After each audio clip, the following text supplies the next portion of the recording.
This week's Torah portion is the portion of Miketz. And the Torah begins, Vayhi Miketz Shosayim Yamim. It was at the end of time, at the end of the 2-year period. And Pharaoh had a dream. And he goes on to explain the great dream of Pharaoh and how Yosef became the interpreter of the dream. So, just to understand a little bit about dreams and the nature of dreams. So the Zohar of this week's portion starts off like this. Vayhi Miketz Shosayim Shana. The Zohar says like this, that when, in the previous portion, when there's the butler, the Sarah and the Sarah Mashkin, when the two butlers were in prison, Yosef interprets their dreams and tells these ministers that when you come out and you're finally freed, you should remember me in front of Pharaoh. Remind Pharaoh that there's this great sage sitting in prison and maybe he'll let me out. And that's how the portion actually concludes. Last week's portion says, that the Sarah Mashkin, this butler, did not remember Yosef and he forgot him. And then the portion continues that Pharaoh had a dream. So the Zohar says like this, that when these people in prison had a dream, Yosef thought, Yosef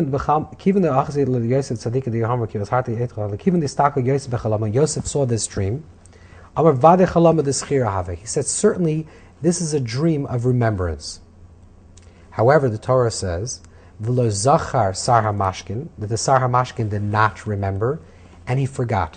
So the Zohar says, what does it mean he did not remember and he forgot? If he did not remember, he forgot. Why the redundancy? So the Zohar says there are dreams of forgetfulness, and there is dreams of remembrance. That distinction between these two dreams is that there is dreams of Kiddusha, of holy, and there's dreams of the unholy. The difference between holy and the unholy is that holy represents memory, because everything is present in the holy, and the opposite of the holy, or klipa, concealment, represents where there's a separation between the past, present, and the future. When there's a separation of time, that's a concealment of time.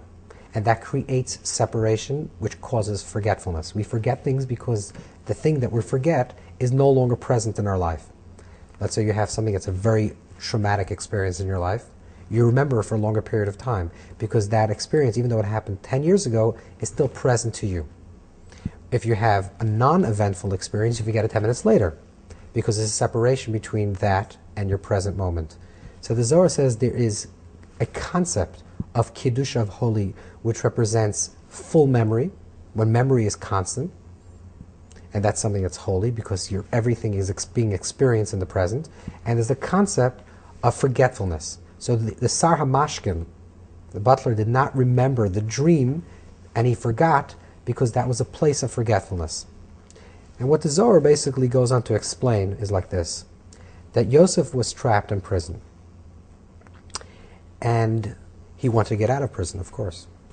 So he asked the Sar HaMashkin, this butler, please, when you come out, remember that I interpret your dream for the positive, and remember me to Pharaoh, and he'll get me out of prison. The Zohar says that was negative. That was not something that Yosef should have done. He should have had trust that it would have worked out, that he would have got out of prison. So the question is, he did have trust. He trusted that this will be his messenger. He had a Sar HaMashkin, and had this person that was leaving prison. He interpreted the dream for this person. So he would go in front of Pharaoh and tell him that there was this great visionary interpreter of dreams sitting in prison, and that would get him out. So he did have trust. He trusted this man. So why does the Zohar see this as something that's negative, that he trusted the Sar HaMashkin, that he trusted this person to tell Pharaoh to get him out of prison? So the idea is like this, that there are two levels of trust, which incidentally is also related to the entire idea of Kislev, the month of Kislev, which Kislev, the word Kislev, is Vayasimu Hashem Kislam. The word Kislev means trust. It's a month about trusting, about bitachon, of having trust. There are two levels of trust.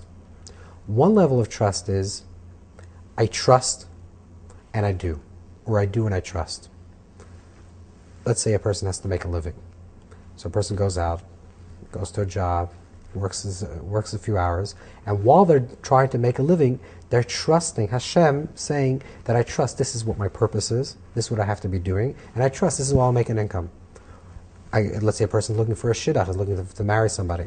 I go out with somebody, and I trust that this will be the person, and therefore I hope that this will be the person that I will marry. So I do something of a physical action, which is called hishtadlus. I'm doing something, and while simultaneously what I'm doing, I'm having trust. This is the normal scenario of when we talk about trust. This is the regular paradigm of trust, which is healthy trust. Like the famous story with the person that's drowning and saying, "God, please save me," and a boat comes and says, "No, I'm waiting for God," and someone else comes and says, "I'm waiting for God," and then he drowns. So the tale is trying to tell us is that no, you have to do something, and that's the messenger. So you send someone. Yosef we're told, should have not trusted the messenger and tell him to please remember him in front of Pharaoh. Why not? Because then there's a higher level of trust. One level of trust is you do and you trust. Another level of trust is you stop doing. You just allow things to happen to you. This is the level that Yosef reached in his life. Yosef knew, and this is what he should have known, that in his life he never made choices. In fact, things happened to him constantly. He was sold into slavery. It wasn't a choice that he made. He was given to Potiphar. It wasn't a choice that he made. Things were working out in his life that's beyond his choice. He had to have that level of trust, in a way, such trust that things will work out and you don't have to do anything about it. Now the question is that the level that we're supposed to live at? And the answer is not really. We're supposed to live in the place of trust where we do and we trust. But sometimes in our life, there is a great unfolding of a dream.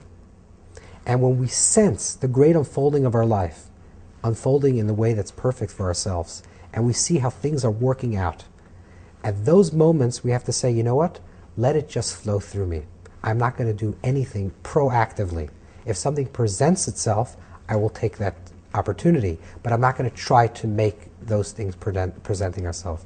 And these are two levels of trust that we have. The one level of trust, in simple language, the one level of trust is I seek opportunities in my life, and then I trust those are the right opportunities, and I trust Hashem while I'm doing those opportunities. The other one is I wait for opportunities to be presented to me. The second level that we talk about is the level of Yosef, that Yosef reached. So even though we don't reach this all times, and all people don't reach this at every moment, there are times in our life that we know that the light is just flowing through us, that purpose and meaning is flowing through us, that we don't have to do anything now. Most times we have to proactively present opportunities and look for opportunities, but sometimes when it's so clear to us that everything is just coming to us, we just have to say, okay, I'm ready to receive whatever is in store for me. And that's the highest level of trust. And sometimes in our life we have to be open to that type of experience and not try to ask and try to present new opportunities.